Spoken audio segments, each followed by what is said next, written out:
जनसंवाद न्यूज, सत्य आणि विश्वासाची बातमी। कल्याण शहरातील गोदरेज हिल परिसरातील झुलेलाल चौकात असलेल्या रिव्हर डेल विस्टा सोसायटीच्या 14व्या मजल्याच्या इमारतीला भीषण आग लागल्याची घटना घडली आहे।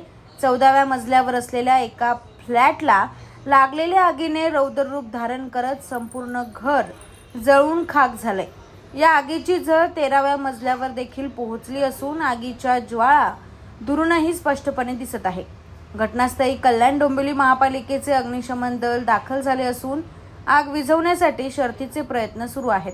सध्या इमारतीत अडकलेल्या लोकांचे संरक्षण आणि त्वरित मदत पोहोचवण्यासाठी कार्यवाही सुरू आहे।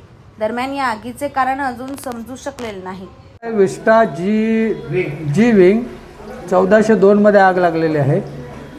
आतापर्यंतच्या माहितीनुसार कोणी अडकलेले नाही, परंतु पूर्ण आग विझल्यानंतर आम्ही सर्च करू, त्याच्यानंतर आम्हाला पूर्ण तुम्हाला माहिती देता येईल। किती गाड्या आलेल्या आहेत आपल्या 6 गाड्या आल्यात आता। आग कंट्रोलमध्ये आहे? हो, पूर्ण कंट्रोलमध्ये। जनसंवाद न्यूज, सत्य आणि विश्वासाची बातमी। आजच सबस्क्राइब करून बेल आयकॉनला क्लिक करा आणि पहा ताज्या घडामोडींचा अचूक अंदाज आपल्या मोबाईलवर।